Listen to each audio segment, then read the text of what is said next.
I'm Jen, and I am an abstract portrait painter. Today I'll be painting Parker.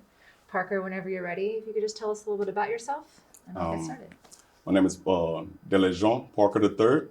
You could call me D-Large if you want. I'm from Baton Rouge, Louisiana, and I'm a newly found actor and model. Heck yeah! I love that. What were you doing before you were those awesome professions? I was a chef. No way. Wow. You're just like getting to live all the dreams. Actually, yeah. As a chef, I recently retired from cooking last year, but I always wanted to cook for some huge family and in a famous whatever setting and do dietary supplements, adjust their foods where they can live better lives. Like a private chef? Yes. Okay. And by becoming dietary manager for a nursing home, that was my dream. Okay. And I got to do that. I got to see people who needed health changes, lose weight, get better dieting and eating habits. Or I got to make a big party for somebody that deserved it so much. Wow. So it was I got to live a dream. That's amazing. What gave you the acting bug? I always had it. It's just that I never looked at it realistically. But being a chef was realistic? Yes, because it was the easiest thing I could ever do in life. Oh, wow. Because Okay. my family, being from Louisiana, I'm like a third generation chef. Wow. My grandfather owned a nightclub, and he cooked in it and bartendered while he was blind. What? Yeah. Wow. That's amazing. Wow. So much amazing stuff. Was he board blind or did he? Oh no, it goes over time. He had bad cataracts, and eventually, after he hit one of the neighbor's kids, they took the license. Oh. He didn't hurt him or kill him. Okay. But yeah, that was a alarming one. Wow, that's a bummer in a way to But lose this. Oh, he never lost his way to get around. that's cool. That's really cool. Wow. So I learned a lot from him. Okay. And what are you making over there? I have a hobby. Ever since 5 months ago, my father passed. And my father was my absolute best friend, my me. And I did everything that good in life because I saw him as the prime perfect person. Like he sacrificed everything, not just for his immediate family, but for everyone. And it never bothered him that it took away from him. It never once just pushed him back. He never complained.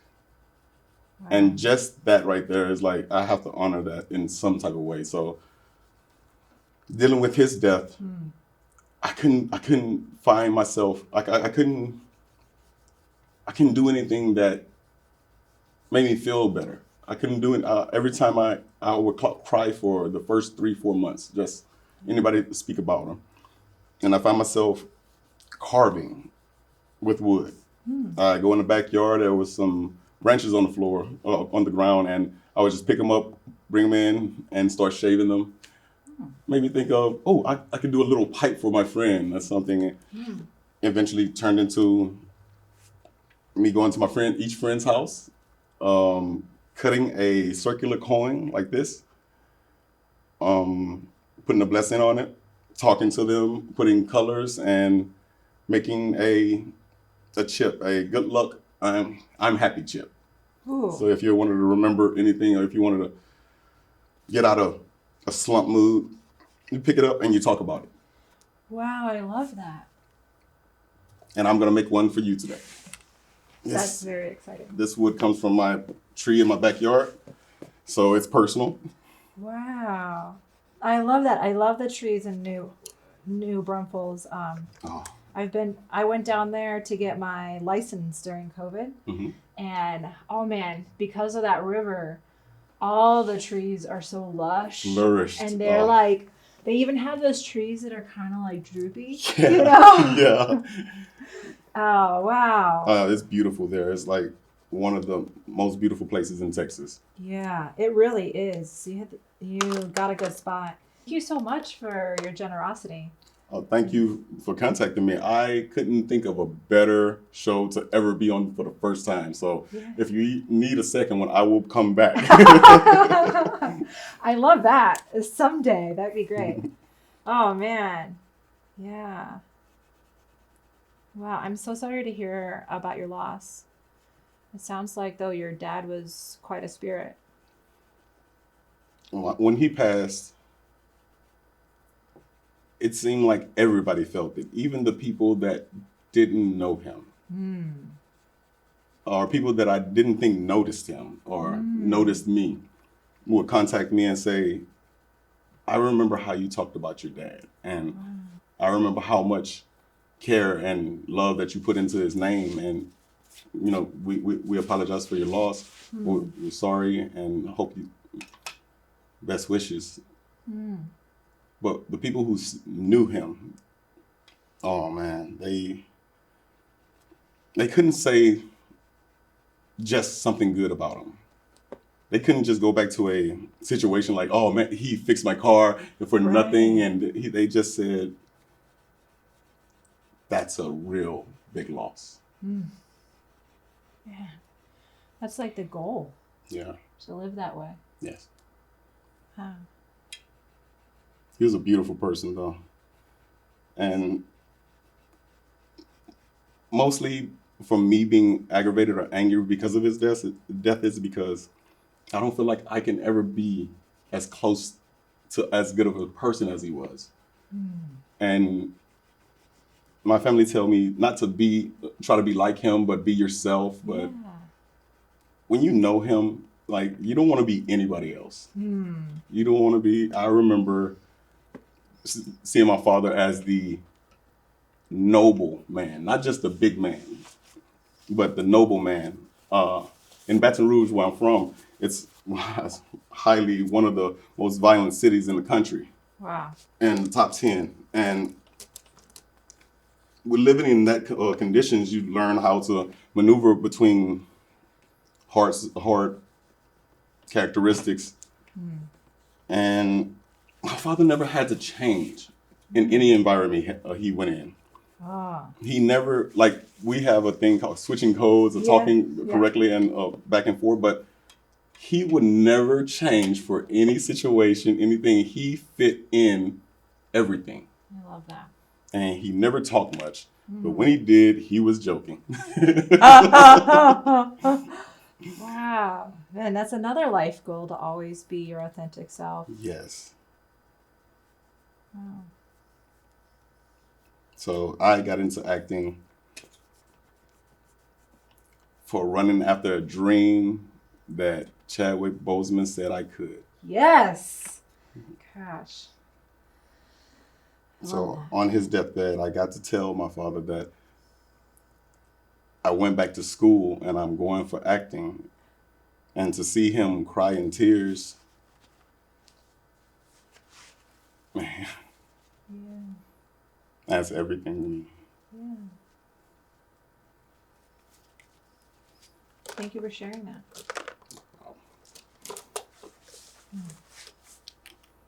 I love that you paint as you host.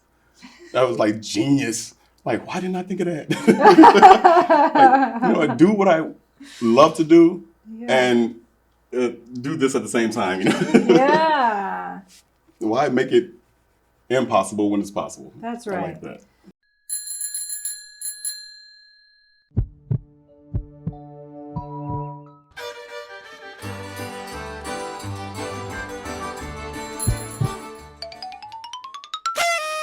When you're feeling down, what do you do to help yourself feel better?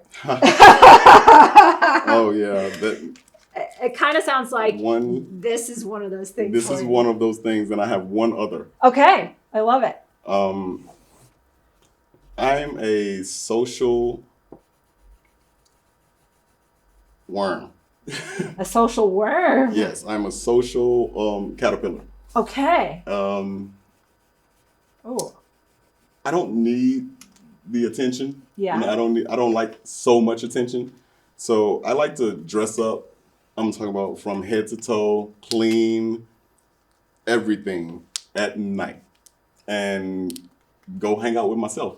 Yes. Oh, I love that. I like to go to a Waffle House and go eat by myself at 3 a.m. Yes. or go just do my errands. I do my laundry at like 2 a.m. in the morning, so Yeah. it gives me time to just think. I don't have to be bombarded by different elements of family, questions, phone. Yeah.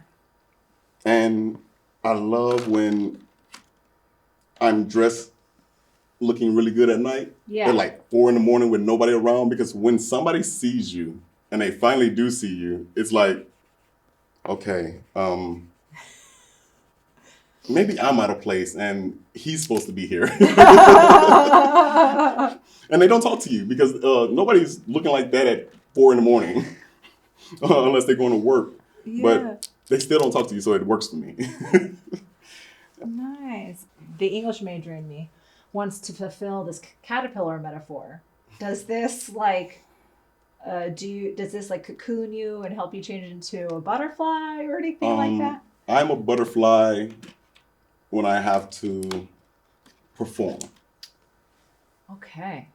I love to be the caterpillar though. I like to Okay. go back home in Yeah. a cocoon, Yeah. get under the blanket, Yeah. and just do everything on my computer from the bed. Okay, I hear that. What was the hardest thing about this whole setup? Like painting in public. Was that easy? Yes. Really? Okay, so yeah, it was actually medicine for me. Synesthesia. Are you familiar with what synesthesia is? No. So synesthesia is when you experience one catalyst and it triggers two senses or more. Sometimes it's more. For example, like I've got friends who smell what they hear or taste color. I have heard of this. Okay. Or you can yeah. feel color. Yeah. I've heard of that. Okay. So I experience emotions through color. And if I don't paint often enough, then when anything that I hear, I see color. Because sounds can trigger emotions. So I'll like see it. And I didn't even realize that until I was well into my 30s. I was watching a movie with my ex-husband and I was like, wow, the special effects in this, the visual effects in this are amazing. And he was like, what are you talking about? It was like a rom-com, no visual effects. Okay. And then I was like, what? And like a few other things like that kept on happening. I've always been very sensitive in public places to like being oversensitized, hearing a lot of things and stuff. And so like looking into that, and I told my therapist about it and she was like, oh, that sounds like synesthesia, and looked into it. And there's like stuff on, at the time you could like go and there were like 30 different types of synesthesia that you could like read about and see if it was you kind of thing. So that's to get back to painting in public. I started painting in bars as a way to be social because for most of my 20s, I was like, I can't go to bars. I don't like parties. I like just exhausted me. I couldn't handle it. And I started going to bars and painting as a way to like just enjoy being around people again. Right. And then it turns out that like expressing everything that I was experiencing was just what I needed to do. And so now often I go to places with earplugs or I'll wear like single color sunglasses so that everything is one color kind of thing. Okay. That's gotta be a superpower from the future. Ah! Like, it's like a major talent of some sort. Like we don't know yet. Well, I hope so. That'd be great. But I mean, for a long time, it was very like isolating and like this, you know, I because of the sensory stuff, I tested for autism a lot, which I passed with wild colors, and that I tested that I was autistic all the time. You won. Yeah, I won. Like, congratulations, you're autistic. Thank you.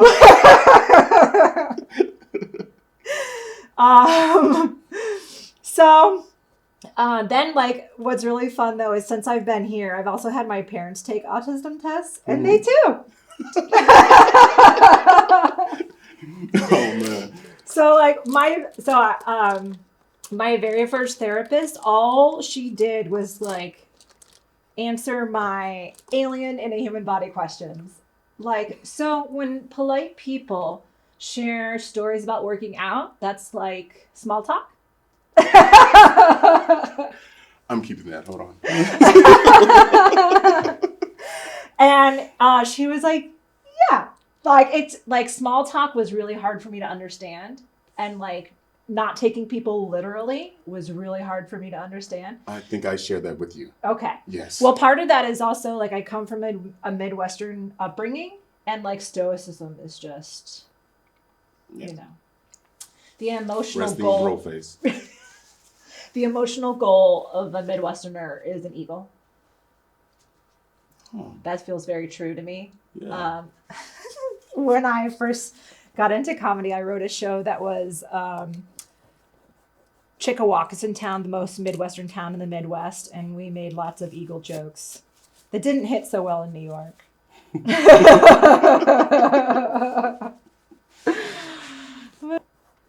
What's a color that you like? Oh, simply? Yellow. I've always loved yellow. Like from the time, as long as I can remember, I've loved yellow. And by the time I was 12, it was like my thing. Oh, Jenny has yellow shoes. Jenny has yellow sweats, you know, all that kind of stuff. That is a rare color to be a favorite. Is I it? know this for Okay. a fact. Okay. Because I love color. Okay. I love color. And I only wear, majority of my clothes is black. Okay. Because I'm a ex-goth kid. I was a little emo when I was younger. I hear that. But yellow is significant to me because it's the first color that my son would express as yellow. Aw, yeah. So he says, "Oh, yellow, yellow," and it stuck with me and my best friend because it's so adorable when he says it. So we refuse to say yellow anymore. It's either yellow, or it's not. Yes. I love that. That's great. Yeah, I had an acting teacher once ask me, what do you think of people who don't like to wear the color yellow? And I said, I think there's a color yellow for everyone. Like, it's just... That's a good reply. Like, you are the Bob Ross of painting. Like, that is the perfect reply. Well, everybody's sitting over here saying, well, they can get their own color and shove it. You're like, no, we got many colors of yellow that it fits for everybody. I like that. Thank you.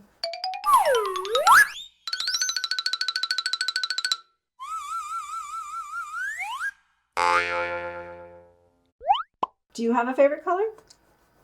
I have 3.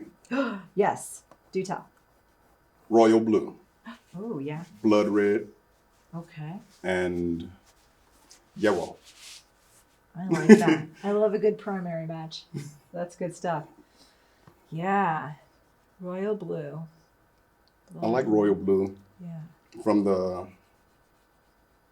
just lineage of it, the royalty, the royal purples, what they stand for, the majestic, the noble, protectors, consultants. Actually made me get into where I get that from because the royalty, and I end up learning that true royalty was not royal at all. The royal ones were picked by the townspeople. from naturally because they were the people that knew things and knew how to handle situations and knew how to delegate between other towns, cities, or whatever. And the people of the town would gather together and they would promote this person to be the head, the king, the chief, not because they were anything great outside in the world, but like they were great to them. They knew how to take care of the family. Ooh, So I love that. they would bring riches to the king Wow. for his for taking care of them. You know, when you mentioned that you were third generation chef Mhm. from Baton Rouge, I was like, oh, are you royalty? That was like the first thing I thought. Well, yeah, I consider myself royalty for a long time. Okay. My father, I could see a world that my father could see, Okay. and that I wouldn't know that nobody else could see Okay. until I became an adult. Okay. What age adult, if you don't mind? Around 18, 19, Okay. Okay. I saw my father as this king Yeah. that came from far, and we came here to have a regular life because my father is a hands-on person. He doesn't care about the shine and fame or whatever. Sure. He wants Yeah. the emotional part, the girth of life. And I always looked at him like a king because when I seen him maneuver through the family, he either was the person to fix something Yeah. or to fix something. He was the one that everybody called. Yeah. That's awesome. Well, no wonder everyone loved him. Yeah. Man, it was awesome.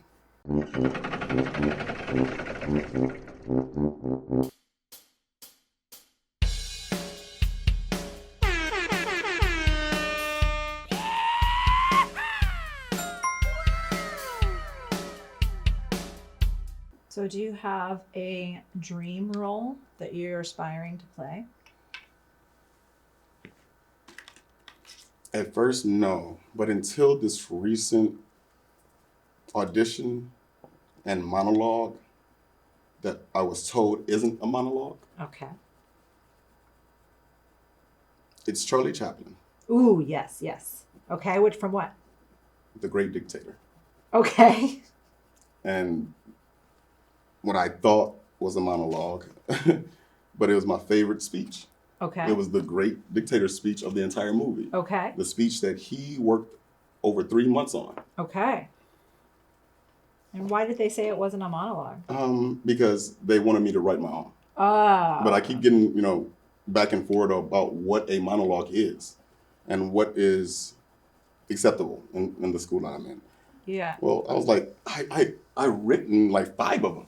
Yeah. Like, that's no problem. Yeah. But his speech Yeah. was, I never even watched the movie because I heard him the first time. It's, I don't want to be an emperor. It's not my business. I don't wish to rule or conquer anyone. I should like to help everyone if possible. Jew, Gentile, black man, and white. We all want to help one another. Human beings are like that. We want to live by each other's happiness and not by each other's misery. We don't want to hate or despise one another. The world there's room in this world for everyone, and the good earth is rich and can provide for everyone. The way of life can be beautiful and free, but we have lost our way. We have developed speed, but we have shut ourselves in. Machinery that gives abundance has left us in want. Our knowledge has made us cynical, and our cleverness has made us hard and unkind. We think too much and feel too little. More than machinery, we need humanity. More than cleverness, we need kindness and gentleness. Without these traits, life as we know it would be violent and all would be lost. The airplane and the radio has brought us closer together. The very nature of these inventions cries out for the goodness in men, cries out for the universal brotherhood, for the unity of us all. Right now, my voice is reaching millions throughout the world. Millions of despairing men, women, and little children, victims of a system that teaches men to torture and imprison innocent people. I say, do not despair. The misery that is upon us is but the passing of greed. The bitterness of men who fear human progress. The hate of men will pass and dictators die. And the power they took from the people will return to the people. And as long as men die, liberty will never perish. That was my favorite of all time speech. Yeah. I can see why. That's beautiful. He was an absolutely beautiful person. If you Chaplin? Oh yes. Yeah. He was the exact opposite mirror reflection of Hitler. Yeah. He even made little jokes about him. Yeah. But I want to see if I can play a new age Chaplin? Chaplin. I love that. Chaplin's my goal too. It's the ultimate goal. It is, right? He is the. Oh man, I love silent film. Oh yeah. Yeah, I love like the slapstick. Oh yeah. That's where I get most of my comedy from. Like the Three Stooges were Right. art. That was pure genius. Well, and also my experience in the world is that the best forms of communication are often nonverbal. Yes. So we are our experiences, and if that's my experience, then like that's what I need to honor, right? We are experiences. I like that. Oh, thank you. Wow. You tend to forget that sometimes. Yeah. We are an experience, not just we're experiencing. Yeah. That's beautiful. Wow. For your acting class, I can see why it's not a good enough monologue. Yeah. Because it's not a character. Right. Yeah. It doesn't give me. Yeah, it doesn't. It gives a small portion of idea of me. Yeah. Yeah. Did they give you monologues to like as references or Yes, what? yes. Okay, cool. And basically, learning the monologue I wanted to go to is one that they want to know what, where, who, and how. Yeah. So I was like, oh, why didn't you just say that? Okay, easy monologue. Mom, I just want to go to this party. I just want to go to this party, and I promise I'll clean my room every day. I'll make a note of anything that you have to do in the house, and I'll do it. Just please, I asked this girl out today. Yes, I know, but it's Tammy. Yes, the Tammy. Yeah, the one I've been talking about for so long, a year, and she said yes. Mm-hmm. Right? Yeah. So I can go? Oh my God, come on. You let Greg go and he didn't do anything. He even got arrested. Well, you did. Jerk. Something like that. That's awesome. Did you write that? No, I just did it. Oh, no way. Yeah. That's amazing. I'm better at just off the fly. Yeah. Wow. That was really good. Thank you. That was really good. Wow. And for the clip, if I could use this for school. Absolutely. Absolutely. I was already like, wow, he's right. I am going to have him back on. Like, yeah, I've had like maybe 3 actors on, and so far you're the only one who has performed all. Which is fine, you know. Well, I do love acting. Yeah.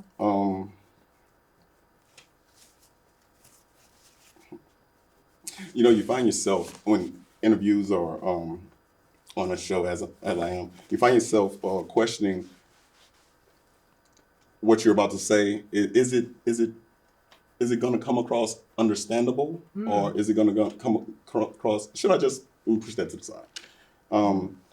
When dealing with mental health, Yeah. very touchy subjects, of Right. course, Right. but I deal with mental things myself as a regular person. I think every human being on this earth does. Absolutely. If you don't, you do. Yeah. So one challenging, by far the most challenging thing, is dealing with what in my time I call we labeled MPD. MPD. They call it DID now. Okay. That's multiple personality disorder or dissociative disorder or something like that. It's Okay. new. And it's hard to think about and kind of grasp fully to look at a person and say, okay, you have multiple personality traits. Some people have slight multiple personality traits, and we could probably label them, what is it?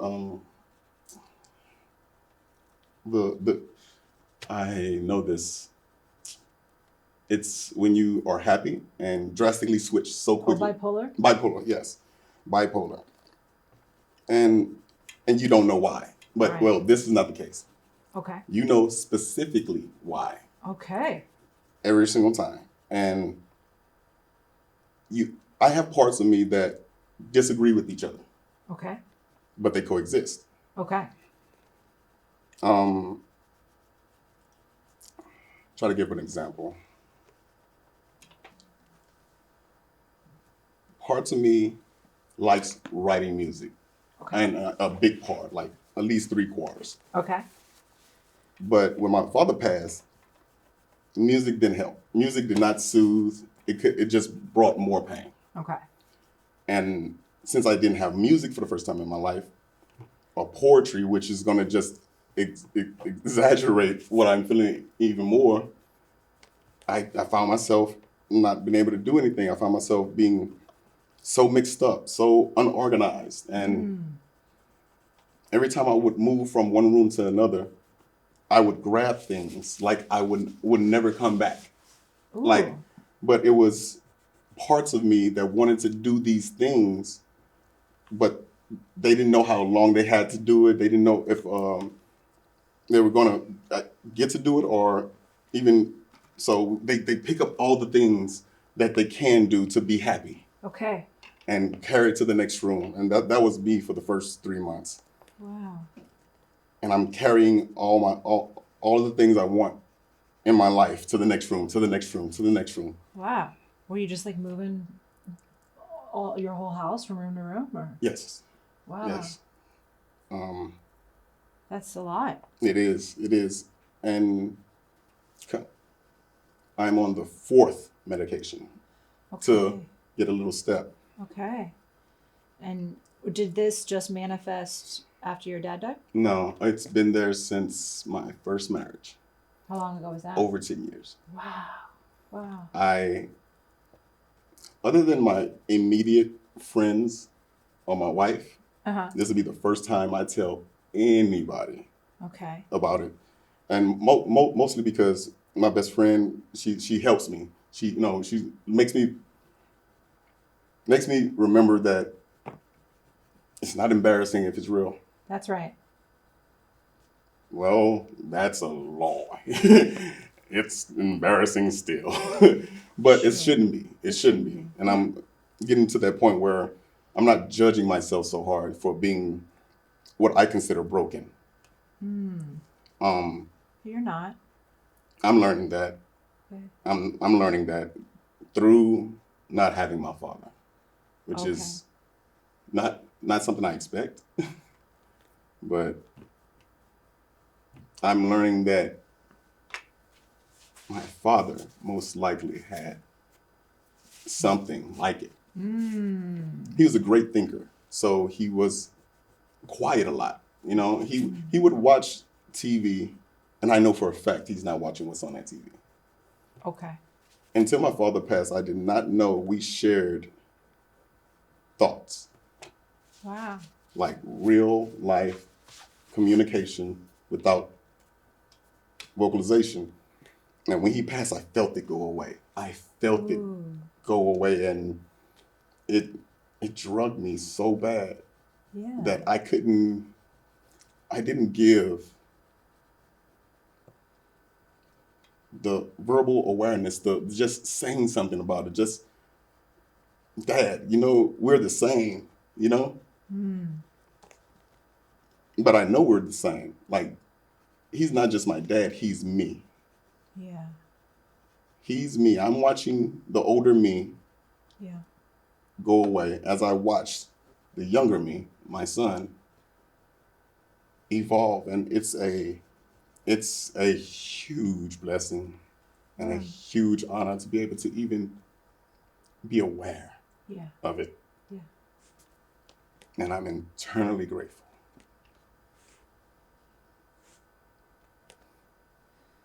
It's amazing.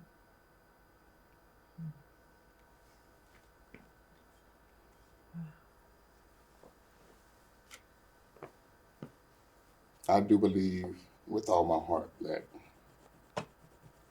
my life without my father in it, Yeah. I would have been a bad person. Ooh. My life without my father would be being raped for 4 years as a child, being 16 and being pulled over by cops for walking home and being left in a ditch after they beat you up, Right. or or being shot at and not knowing why you're getting shot at, Right. and all the anxieties that comes with that, and living in a city that's like different from your whole country. Yeah. Did you say you were beat up by a ditch? No, cops. I was Cops. cops. Cops. Yes, Okay. I was pulled over at the age of 16, 17 in the middle of the night walking home from a friend's house, Ugh. and they told me to get in the car.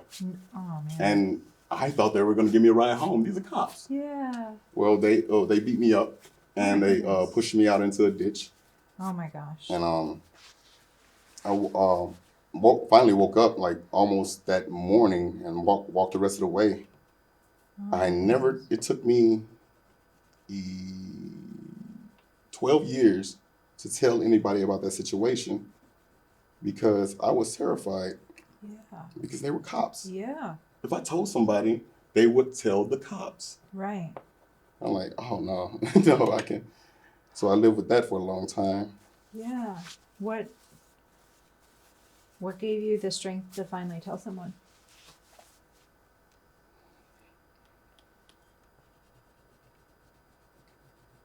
Getting tired of being scared. Oh, yeah. Tired of having. It's like when you're scared, you make it where you have no say. Yeah. Fear induces the exact thing that you don't want. Yeah. It makes you pull away. It makes you push away. Yeah. And my father, he despised fear. He said it was useless. He said it was human made and it was useless. Fear does not help you. Now, caution, that helps. Being startled, that helps even. But fear does not help anyone but fear. Or as one of the presidents nobly said, there's nothing to fear but fear itself. Right. I didn't get that one until I got it, and I was like, it's true fear, man. Yeah. So I'm really big on recognizing fear tactics. Gotcha. I don't do well with fear tactics. I get more calmer when I realize a person is trying to scare me. Okay. It makes me more calm, and I get almost giddy because these are the parts that my father taught me. That's amazing. Wow. Oh, that's amazing because it can piss me off. Oh yeah, because if you don't remember, Right. but the moment you remember, you're like, I know what this is. I'm being punked. Oh, my father, he told me, he said, everything that person that's screaming at you and ready to fight, everything that they're saying to you, they fear themselves. He said, that man, I'll punch you in your mouth. Hey, he's scared to lose this. Yeah. And he was right. Yeah, When yeah. I started looking at myself, or even, I like to go back to myself when trying to understand humans. Okay. I don't want to ever forget that I'm human Right. and not just the observer. Right. Well, I go back to myself. I'm like, okay, what am I scared of? Spiders. Okay, cool. How do I act when spiders come? Do you act like, yeah, screw that spider? No, you run. That's you being real with yourself. Sure. You've been real with your fears. Now, if you're scared of deer, Yeah. and that's real, Yeah.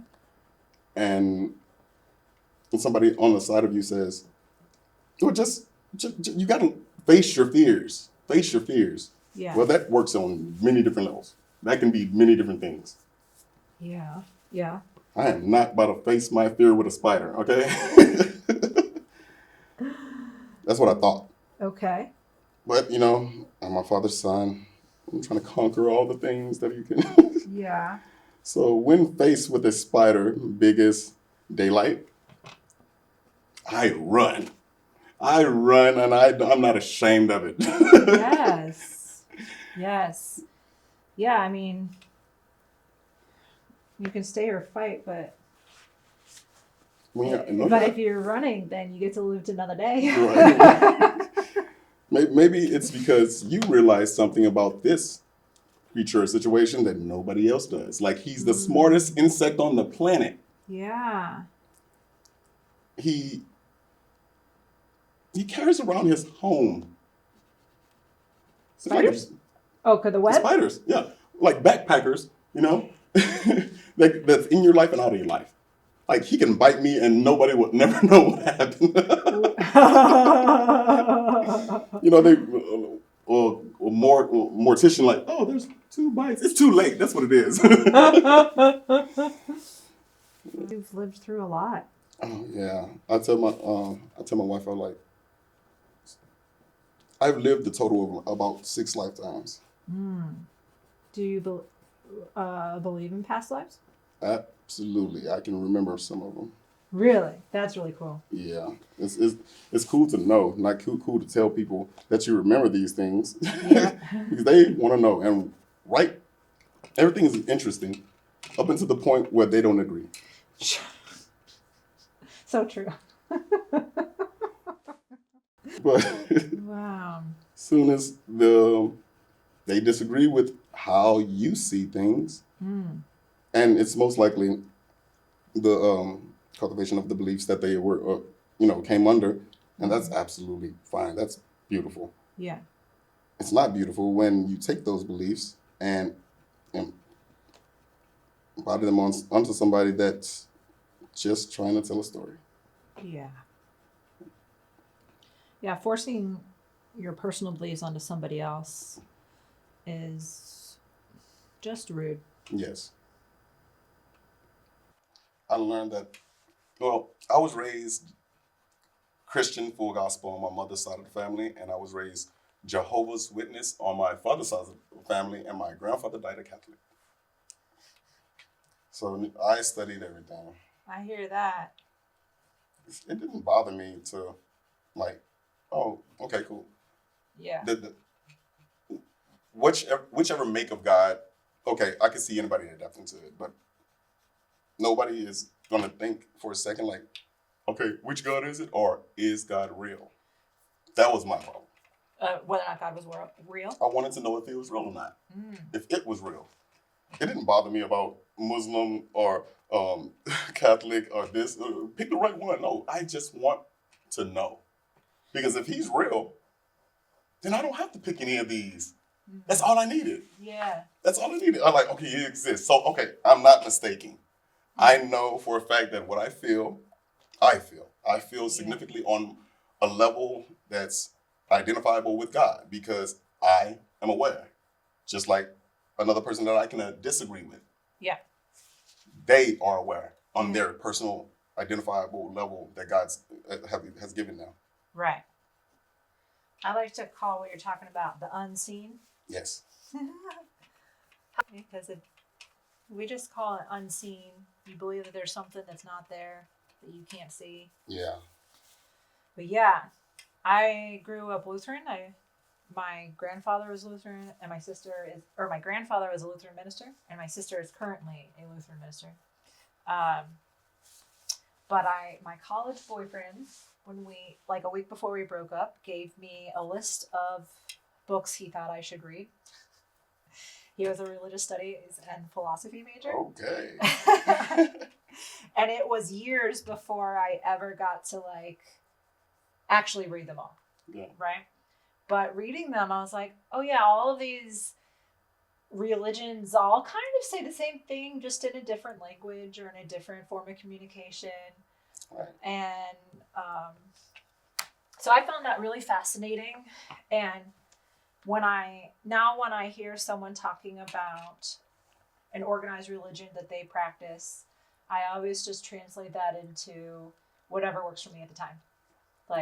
Translating what helps.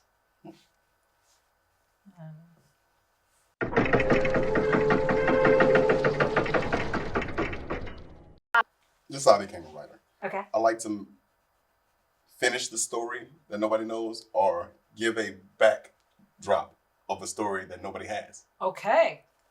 So in movies, I was the guy that loved the back scene, the past tense scene that built up to this. Ah. And so I made a story about how the Ten Commandments came up. Okay. Years before the Ten Commandments ever were thought about. Okay. And I say, in this beginning, and I particularly to say this beginning, there's so many beginnings. Okay. In this beginning, it was just God, man, and the angels. And God had this certain tone to himself today that was slightly different. And he never really said much, but when he spoke, you listened. Everyone listened. And today he told man, trust thyself. And man got scared because it sounded like God wasn't going to be here no more. That he was going to leave. And leave man to his devices. He said, trust thyself. I made you out of the image of myself. Yeah. Trust thyself. Man said, I can't. I need you. I need you. I'm too scared to trust myself. I'm too scared to be here with my own thoughts. Right. I need you. Yeah. God said, trust thyself, and he disappeared. Man created the Ten Commandments to try to keep himself in line. Rules to keep him closer to God, which undoubtedly pushed him back further. That's my little backstory about what really happened, because the Ten Commandments, to me, are 10 common senses. The only 2 commandments that their commandments are, thou shalt not kill and thou shalt not steal. These are things that you're going to have to teach people in this world. Everything else was common sense. You don't want to be hurt? Don't hurt anybody. You didn't need a 500-page book to tell you not to be a butthole. But to simply just do your best in everything. Yeah. Yeah. Well, and at that time, though, Everyone is scared. Like Yeah. that fear that you were mentioning Yes. earlier was just a part of life. I mean, it's still a part of life. Yeah. But there's a part of the population that doesn't have to deal with it all the time. Right. The fear of the unknown. Yes.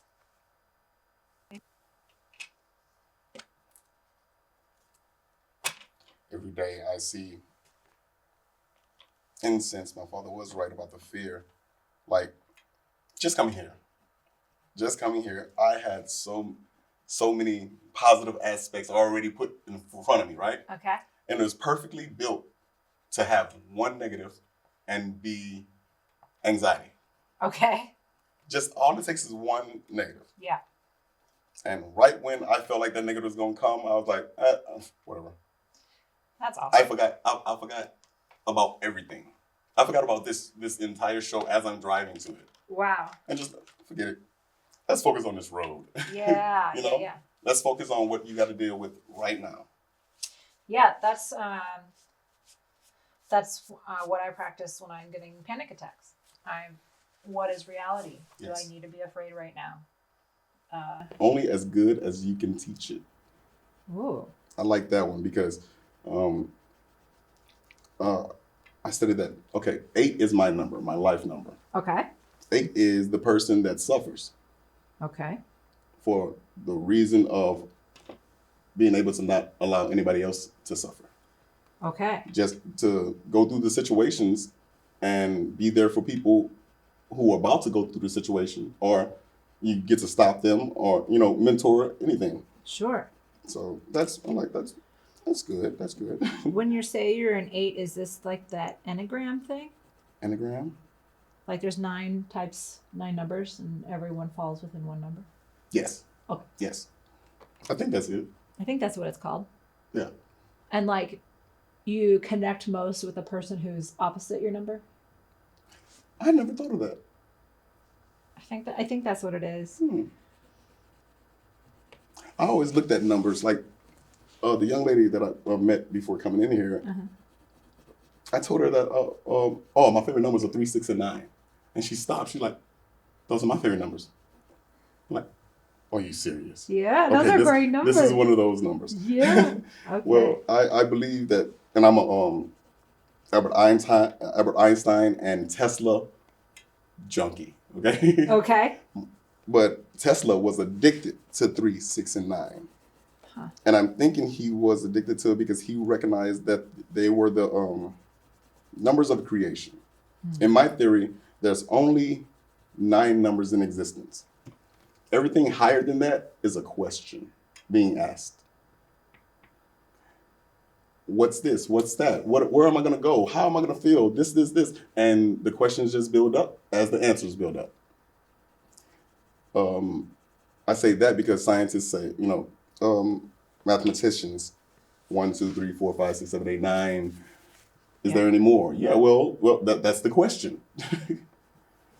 Interesting. So 2 plus 9 does not equal 11, or you're not sure? Actually, it does. 2 plus 9 equals 2. 2 plus 9 equals 2?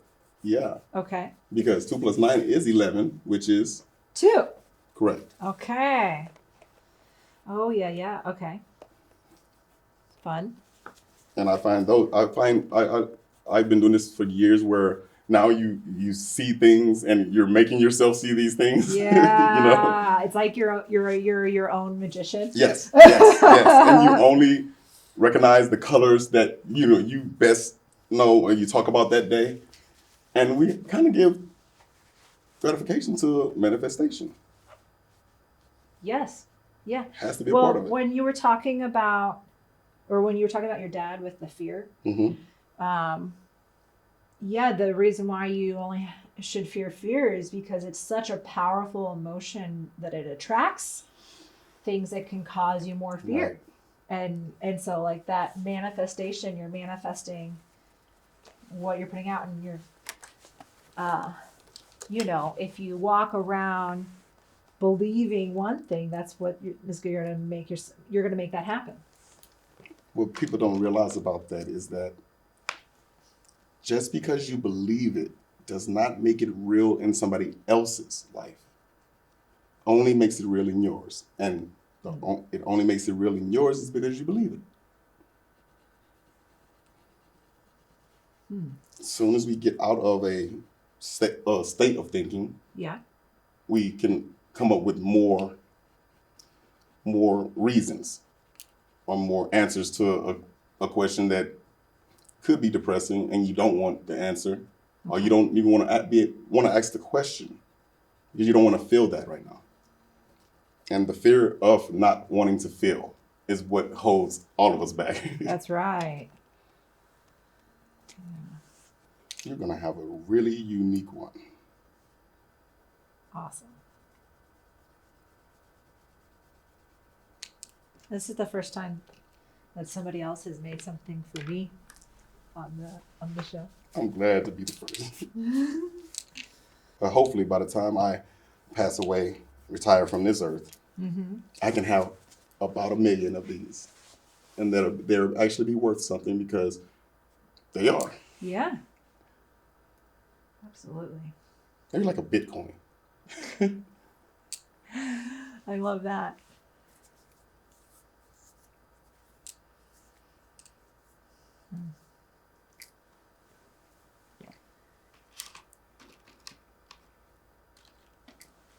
I'd say you are very easy to talk to. Thank you. Very easy. I was a bartender for a long time. I can see that. I can see that. I can totally see that. I also moved around a lot as a kid. So, like, I've never been scared of talking to strangers, you know? That's good. Yeah. Like, I went to 2 high schools, and the first high school I walked in, and I just, like, it was, for some reason at this school, before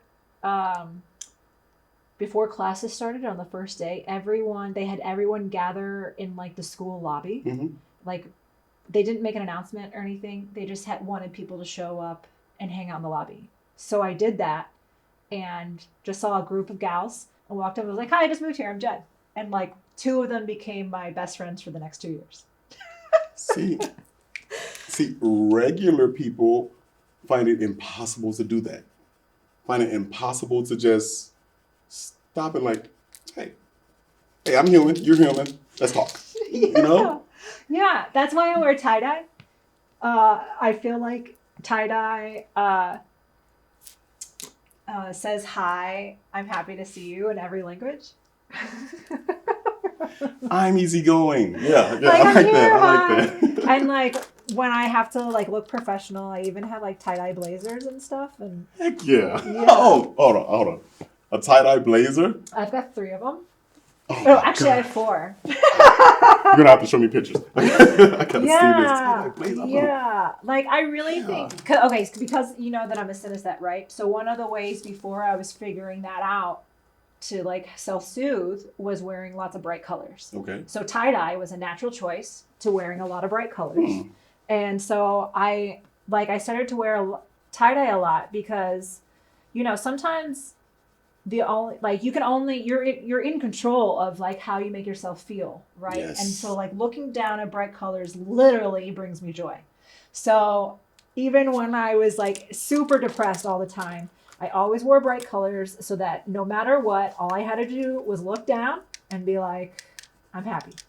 Heck yeah. And then after doing that for so long, I realized that it also made a lot of other people get happy too. Like, That's a win-win. yeah. Yeah, it's so great. I love tie-dye. I've met so many cool people through tie-dye. Like, people who I know wouldn't have come up to talk to me otherwise. Heck yeah. You know? And, like, so, like, it's not, because this isn't a pedestrian city, but in pedestrian cities, if I'm wearing tie-dye, and, like, you can look and see there's, like, a whole family of all ages and a dog, they will all notice the tie-dye. Like, Right. everyone it's just kind of like they can't help it. And and maybe it won't make all of them smile, but it makes some of them smile. Yeah. And then I can, like, high five, you know? It's like a high five. It gives. I can see that. I'm picturing just watching somebody pass by me in tie dye, and Uh-huh. it's an invitation of life. Yeah. I can see that. I love that. I love that. Tie-dye, an invitation of life. I'm Yeah. gonna use that. That's great. I go back to the last time I seen one of my family members with tie dye shirt, and it was my mom, Uh-huh. and I was like 8, 9 years old, and she was always smiling. Oh. In the picture, I can remember she was always smiling when she had it on. Yeah. Yeah. That's great. Well, I am a sweats, covered closed toe flip flops, Okay. and a dad shirt Yeah. person 24 hours Like you a day. wear a lot of shirts that say dad? Well, I like Or- a lot of shirts that have anything to do with my son. Okay. So my first shirt is our first Father's Day, Oh. and it has my nickname growing up and still now is Bear, Bear. but it's spelled Bare. Oh. And I got that nickname from it's a story from my mom and my father. Before I was born, my mom and my father was going through financial troubles, and he was already frustrated. So my mom ran into the store to get something, a snack, and she saw this teddy bear keychain that said "Bear with me." Yes. So she goes outside to the car and say, "Bear with me." And 9 months later, I'm what he had to bear with. But I spell it Bare Okay. Yes. to bear, Yes. to I bear all. Yeah. Well, you just reminded me of one of my favorite movies that exists. That I like it. I watched it. I loved it. I laughed out loud, but it's not one I could watch every day. Okay. We can talk about those. We can talk about those too. But Okay. this movie, I'm so happy it exists. It's called Cocaine Bear. Have you seen it? No, but oh my God, my best friend just literally was like, "We gotta watch this." It's so. And I'm like, "Yes, Yes. yes." Okay, I won't ruin it for you. It's And I was so pessimistic about it. I was like, "Cocaine Bear, I don't want to watch these gangster movies. Okay, I don't want to watch these." No, you literally Yeah. face value. Yes. It's what it is. I mean, Elizabeth Banks, it's hard to go wrong with Elizabeth Banks. She's very funny. That was the director. Gotcha. Oh Oh yeah. my God. Now I gotta watch it today. Yeah. I have to watch it because she just brought this to my attention Okay. 3 days ago. Oh, okay, gotcha. Cocaine yeah. Bear. It's a true story, but it's such a perfect thing to be able to laugh at because it's so ridiculous. Word, Oh, okay. yeah. Yeah. I'm putting that on my to-do list. I don't want to forget that one. Well, now I want to know how you like it. Well, I'll text you. Okay. when I'm done. Oh man. Oh yeah. That was literally the second time I've heard of that movie. Yes, it's so silly. Oh yeah. So recently, within the last 2 weeks, Yeah. which I feel it's like extremely late knowing the news, I got into Bitcoin. Into Bitcoin. Yes. Okay. I'm highly interested in it because I wanted to know, how, what, when, and how again. Like, how do you get the smallest bits of increments of money Yeah. and call it money? Mm. When it's probably information, but off blankets of the digital world. Yeah. Hmm. Well, money is just what we put value in. Exactly. Yeah. So that's why I made an NFT last night. You did? Yes. Okay, tell me about it. I made it a picture of myself. Yes. Oh, I love that. Okay. And I named it DP3, DP3. Large Pocket the Third. Yes. And maybe I'll sell it to somebody. I don't know. I'm There still you go. grasping the understanding of what I did. Sure. What medium? How'd you make it? What'd you make it on? It starts with a C. Canva? I think so. Let me double check. Okay. I don't know exactly what I did. Sure, Okay? sure. Did you like sign up and like sign a contract with like an NFT host? Yes. Wow. Oh my god, I'm so excited for you. I don't know what to be excited about though. Oh, well, it means that someone can buy your artwork and you can keep on making revenue depending on what your agreement was for the rest of your life. Wow. Like you can like because no matter how many times it gets sold and changes hands, you should be able to get some residuals. Oh. Okay. Not all contracts are like that. I haven't done any NFTs, but I got people were trying to scam me a long time on Instagram with like trying to get me to make NFTs, and then if you use the wrong NFT like host site, they can have they can access your bank account. Wow. So like that's something you have to like really look at. And I was just like, oh, I don't have the patience to like here we really go. look into NFT this. Maker? NFT Maker? That's great. I haven't heard of that one. My NFT is network is CeeLo. Oh, okay. Cool. Okay. I don't know. I'm literally getting excited from your excitement. Right? I don't know yet. Hey, it's contagious. Okay. Oh, that's a lot of information. I don't know why it's there on there. Yeah.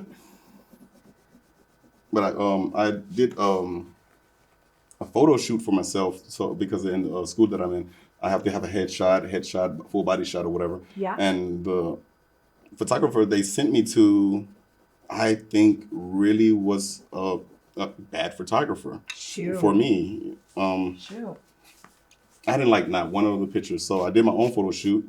I had a really, really professional camera, and they came out really good. Fuck yeah. And one of the pictures that I love the most of me, that's what I made into an NFT.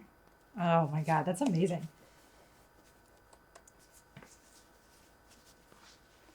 Look at this. Just show you a little bit. Okay, you don't get to see yours until the end. Okay.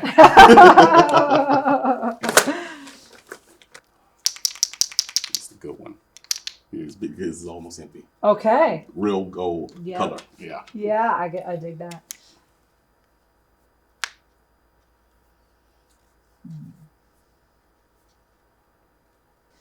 Wow, you're just so multifaceted and talented. Yeah, I'm a lot.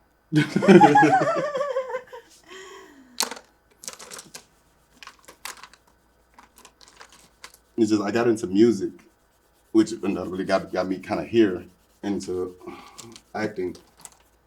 I got into music for emotional health. Okay. And it makes me feel normal. If that means anything. Sure. I love writing. I love writing good music. I just didn't care too much about publishing it. I didn't care about anybody hearing it because I like hearing it myself. Sure. That's amazing. I only do performances private. Okay. Like for house party or friend gathering. Yes. I like poetry, and I don't know, it goes off a whim. I like when things just happen. Okay. When they just happen, I love that because I didn't have to plan for it. I didn't have to make it on time. Yeah. I'm already here, perfect timing. Yeah. Yeah. Wife was so excited about this. She was? Yeah, because I had to take her back to work before I came out here. Okay. It's so much fun when I won't physically be excited. Yeah. But I'm happy on the inside with a resting bro face. But my wife is literally jumping up and down and like, yay! Oh, yay! That's wonderful. What does your wife do? Oh, she's a outpatient coordinator. Sure. Okay. He schedules more. Like, The brain of the office. Wow. How long have y'all been together? No, we've been together almost 6 years now. Okay. Did you meet her here, or did she come with? Okay. Yes, I met her here, and she's not even from here. She's from Pennsylvania. Okay. Louisiana and Pennsylvania meet in Texas. That's the start of a nice joke that I'm working on now. Punchline's my son. Yeah. That's fantastic. She's the reason why I'm corny. The reason why you're corny? Why I'm corny in public. Yes. She makes me forget about public eye. Yeah. And just live. I love that. Yeah, I think that for me, a marker of true love is corniness. Yes. When you're willing to be cheesy yes. with someone. Until I became the show, I didn't think it existed. When I moved out here, it was a big learning experience because I've been around. It's just that I haven't lived for long periods of time in one spot other than back home. Mm-hmm. So I wasn't aware of certain personalities that are real. Sure. And where I come from, so if I say, people back home don't wave at strangers. Okay. They don't wave at strangers. So I come out here and I'm reserved because where I'm from, and just random, this guy that's standing 15 feet over here, that's watching his son play. Yeah. Waves, I'm like, hi. And I look back and he's standing next to me. He's talking, hey, Jimmy. Parker, nice to meet you. And in my head, I'm automatically thinking, what does this guy want? What is he going to hit me with? Are you selling something? Exactly. Like, I don't have any money. I'm already preparing. We don't want any drugs. They do. And halfway through the conversation, I get to the conclusion, this guy is literally just talking. Yeah. Why? Who does this? Yeah. Yeah.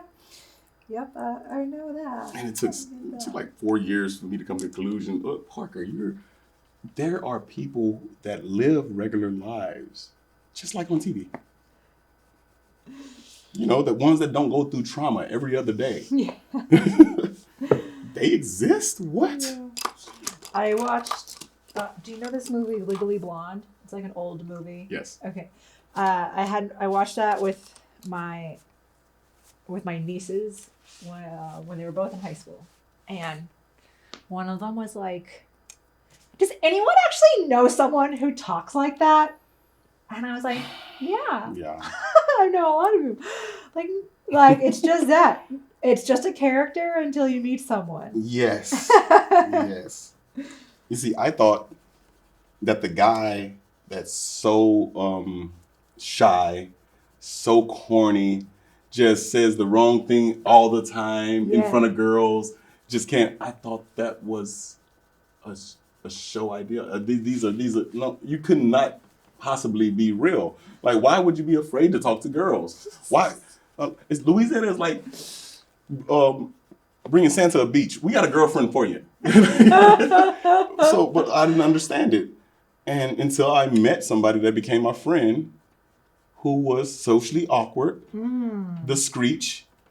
Yes. I'm like, oh my God, you are really, no, come here. I gotta fix this. Yeah. Yep. These people were real. Yeah. And I'm telling my best friend, and she's like, yeah, I know this doesn't seem amazing to you, but the people that are on my TV screen as a kid are in my life now. Yeah. As a kid, your kid has no limits. The kid inside you has no limits, so don't expect that kid to give you any limits. None at all. That's funny. I feel much freer as an adult. Yes, I agree. Yeah. Oh, the moment I realized that I only have to deal with me. That's right. Oh, Yeah. I stayed alone for 3 years. You stayed along? I stayed alone. Alone. I loved staying alone in an apartment that's mine. Yeah. Nobody had to mess with. Oh man, the peace. Yeah. And then you get lonely, and then you want people to come over and leave when you want them to leave, and this all. Oh man. I never got lonely. It was never. Well, one, I guess if I ever did, I would just go for a walk and wear tie dye. Heck yeah. Right. But when I lived alone, after I got divorced, I painted the walls. I painted every aspect, like the kitchen cabinet doors. I painted the door in and out of the apartment. I painted like the light switches. I painted everything. Oh, And it was amazing. And like having to leave that was rough. hmm. Yeah. When I had to paint over them when I was moving out, I definitely had like threw myself a pity party. Yeah. Yeah. Because it taught me so much about myself. Like until that point, I hadn't realized that staring at the same thing every day could affect me. Like those paintings taught me, one, what the painting was about and what my thoughts were that I was making in that painting. Like that was when I started to really understand the synesthesia and Yeah. um like just really what life was like, so much good came from that. But I wouldn't have been able to do that had I lived in a really nice place. I lived in this like really old building, and they were like, "We don't care as long But those as are the buildings I wanted to, like the ones you see on TV, in the Yeah. show. Yeah, it was a railroad apartment, and, and they were like, "As long as you paint it over when you move out, we don't care." Oh, that's definitely New York. Yeah. Everybody down here cares. No. Can I paint the room? What color? What color? And you only do teal blue. Teal blue. Wow. Yeah.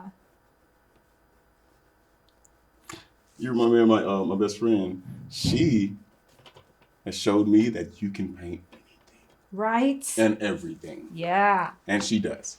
I love that. That's She good. she I paint these little things. She paints everything else around you. Oh, wow. She will decorate. She got me to decorate my phone. We don't even buy designer cases no more. We make them. Yes. Yes, I love that. Yeah, she decorates everything. She makes life beautiful. How long have you known your best friend? Just 2 years. Wow. Just 2 years. I met her at the cusp of losing my the current best friends at the time. Okay. And these guys, oh man, these guys were my absolute best friends out here. Okay. Like they were everything to me other than my family. Okay. And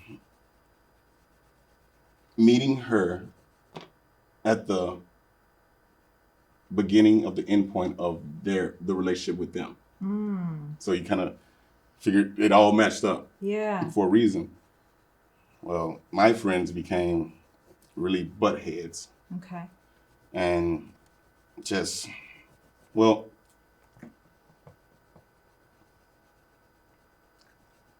as I told you, I was sexually assaulted when I was a kid for 4 years. All my best friends know this. Okay. I talk about it as a strength, not a weakness. Okay. Awesome. But you can tell them everything, and they still will try to hit on you. And you never knew they even were gay. Oh, like hit on you like that. Wow. Yeah.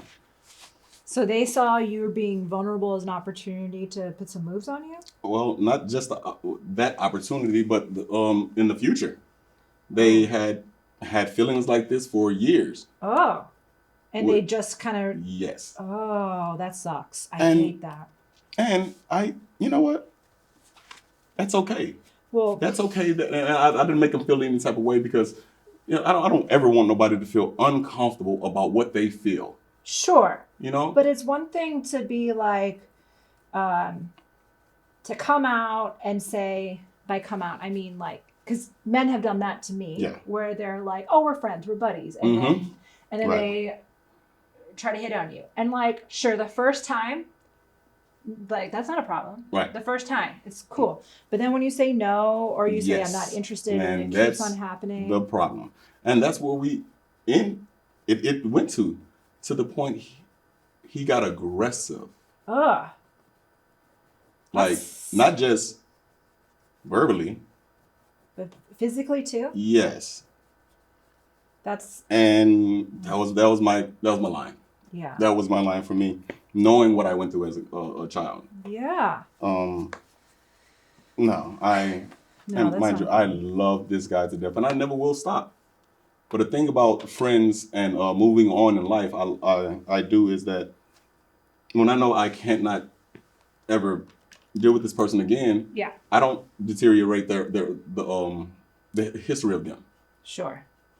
Just they passed away Mm. from the moment to there. Okay. Everything else, I will never speak a bad thing about them because that's who they were to me at that moment, Mm. and they will never stop being. I love that. That's great. Wow, that's a real enlightened way to look at it. Either that or you stay mad, Yeah. and that just takes too much energy. It sure does. Yeah. Oh. Yeah. But she was there for it. My best friend now was there for that. She was there to help you through that? Yeah, as it's happening. Wow. Wow.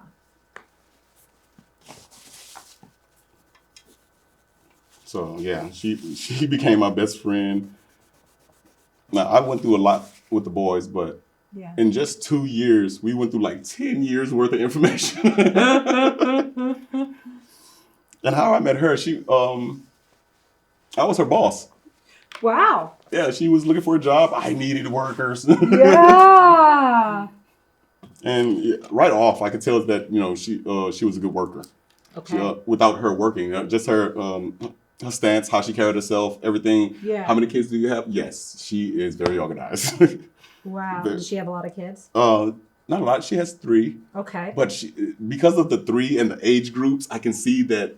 Yeah, you have organizational skills. Mm. You're very good at it. So she helps me stay organized in life with the gigs, the auditions, the school, Yeah. and And she gets along with your wife? oh yeah, Yeah. yeah. That's great. Whenever girls get along.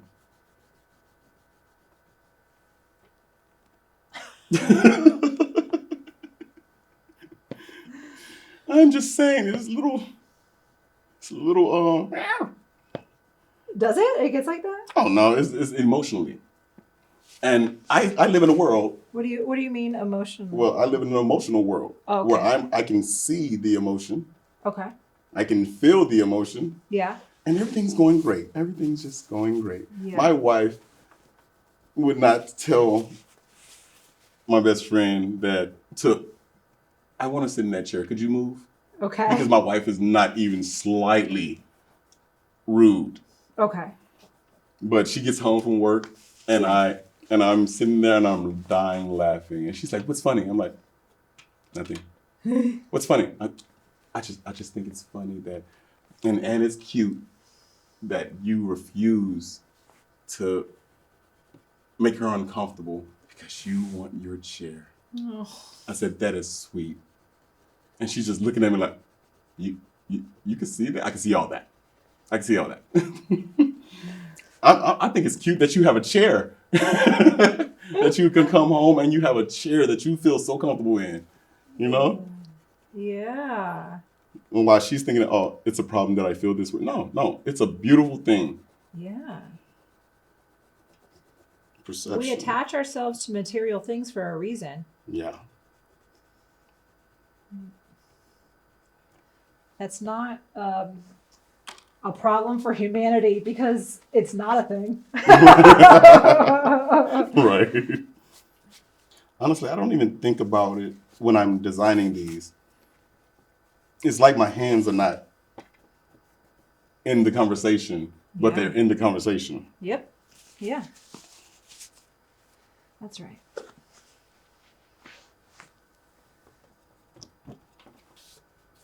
Okay. Are you ready? Yeah. Okay. So I'm going to show it to you two ways. One way is how you show yourself to the world. And the other way is how you show yourself to yourself. Okay. Okay. So that's you to the world. Wow. That's beautiful. Well, you're beautiful.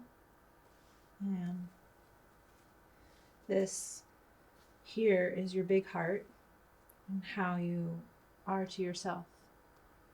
You really authentically share your emotions and who you are. And that's really nice. I'm speechless. Like this. So this is you, or how I see you. And my guess is that your wife and your best friend also see you like this. Oh, thank you so much. That's beautiful. Like, I'm so glad you like it. So I didn't tell you before this, but your art, the type of art you do, is the only art I like. Yeah. I like going like exotic art. Yeah. Contemporary just doesn't do it for me. Yeah, I get that. I get that for sure. Yeah. So I'm honored to be me right now. that's awesome. You should be. You should always be honored to be yourself. You're a beautiful creature, and it's been an honor to be in your presence. Well, I'm going to show you this in two ways. Okay. The simplicity of you. Uh-huh. And if I keep the wood showing at all, represents raw genuinosity. Okay. That's you. Okay. And I always try to make a symbol that means your name. Okay. So I would take the first two letters of the J and the B and make one. Oh, neat. So you'd be able to remember, show you in the other way, how I see you. Ah, so cool. Yeah. Thank you. Wow. Oh my God. And you can make a necklace out of it. You can keep a coin. You just keep it on a shelf. Oh man, that's going to go all around the world with me. That's really cool.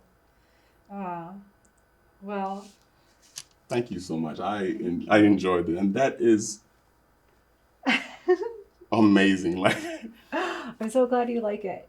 it looks like something I would go to the New York exhibits and see. Oh, thank you. Thank you. Wow. Thank you. Thank you for this. I really Absolutely. appreciate it. I'm gonna do one of these right here. And it's so neat. It's so neat. Thank you so much. You're very welcome. Okay, so I'm going to sign off. Okay. And then I'll spray it and sign it, and then it's yours. All right. Okay. All right. This was really enjoyable. Oh my gosh, it really was. Thank you. Thank you for having me. Thank you. Thank you for watching, and join us next time for Abstract Portraits. Yeah. Okay. I'm going to go turn off the camera.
Hmm?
Mm-hmm.